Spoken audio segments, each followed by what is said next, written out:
Hi, my name is Paul. I'm here to talk about wristwatches today. I should tell you that I have a YouTube channel. It's called Paul's Thing.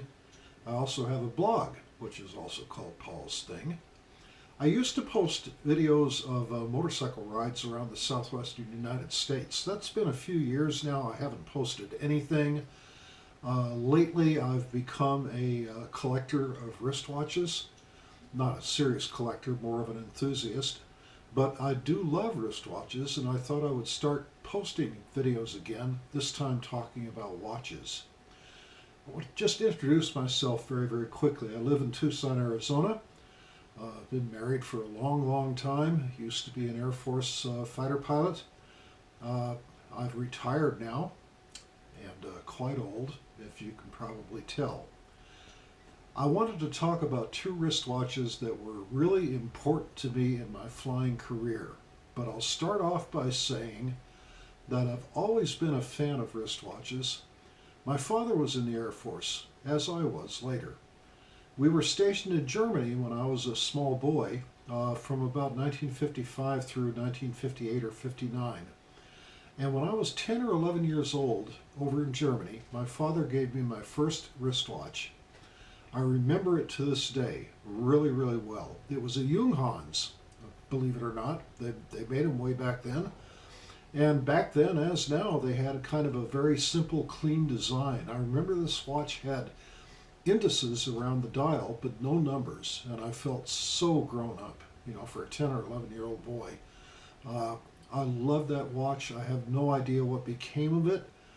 During my teen years and young married years, I probably had a bunch of watches, probably the kind you used to buy off a rack at the local Rexall drugstore. I remember buying a Speidel Twistaflex watch band for one of them once, but I don't remember any of those watches specifically. I joined the Air Force in 1973, and they issued me a black and white Benrus pilot's watch. I wore that for the first 4 years of my Air Force career. That was a year of pilot training, followed by 3 years as an instructor pilot, training new kids how to fly in the T-37. And that's what I wore. I wore my Air Force issue watch. Of course, I always wanted a fighter, and in 1978, the Air Force saw fit to put me in the F-15 Eagle. When I got that fighter assignment, my wife and I went straight to the BX, Advanced Air Force Base in Enid, Oklahoma, and she let me pick out a big Seiko. All the older fellows that were in the business back then had been in Vietnam, and they'd all come back from Southeast Asia with various kinds of big Seikos. I probably know what they're called now, Willards and whatnot, but I didn't know what they were called then. But I knew that I wanted one. I didn't feel like I'd earned one until I'd qualified to fly a fighter. But now I had. So we went to the BX, and I picked out this Seiko. These are today called Pogues, named after an astronaut named Bill Pogue, who wore one on Skylab in the mid-1970s, about the time I bought this watch, as a matter of fact. Anyway, it wasn't called that then. It was called a speed timer. I'll give you a closer look at it. Try to hold it steady for you here. I bought this in March of 1978, and I flew with it right up until January of 1990. So this watch has flown with me in the F-15 Eagle for approximately 1,400 hours of fighter time. And I would also say that that included time in the United States, flying over Europe, flying in Alaska, intercepting Russian Bear bombers, flew against MiGs in training in the Nevada desert.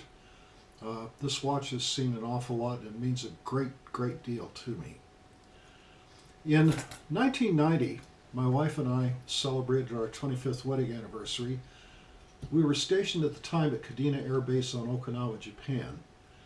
And we went on a three-nation tour. We went to Singapore, Bangkok, and Hong Kong. Before I left, I talked to other military officers that I knew, Marines, Navy guys, Army guys, fellow Air Force guys. I told them all I wanted to buy a Rolex in Hong Kong. And of course, Hong Kong is a great place to get ripped off. So I wanted to be careful and make sure that I got the real deal. And they all said, if you want to be safe, go see a particular watch broker who works at the Royal Navy's China Fleet Club in Kowloon. So when I got to Hong Kong, I made an appointment with this broker. I went to see him, and I asked to look at a Rolex Submariner. Again, this was January of 1990. He fished one out. You know, I gotta say, I was kind of underwhelmed by the watch. And it was $6,000, which was about twice as much as what I had budgeted for. So he reached back in the drawer and he pulled out this Breitling Chronomat. I took one look at that and I said, that is the watch for me. So I came home from Hong Kong with a brand new Breitling Chronomat, got back through Japanese customs, didn't have to pay anything for it, luckily enough. And this watch flew with me for the rest of my flying tour at Kadena, Oklahoma, or Kadena in Okinawa. It has a little bit of fighter time, maybe 300 hours, not nearly as much as the Seiko, but it too has seen a lot of interesting things. It's been to some interesting places. Of course, these days they say Breitlings are pretty famous for being worn by all sorts of special operators and various kinds of warriors. All I can say is I wore one in a fighter cockpit, and I'm damn proud of it. It's a great watch. These two watches are treasures to me. I have about 30 watches at the current time, and I'm going to make some more videos talking about some of them. But these are the two treasures that I have in my chest, and I hope to pass these two on someday if my son indeed wants one. So that's it for my first sample video. I'm going to see how this works out. I'm going to edit it. I'll put it up on YouTube. I'll put it on TikTok if I can figure out how to do it. And I'll be talking to you later about some more watches.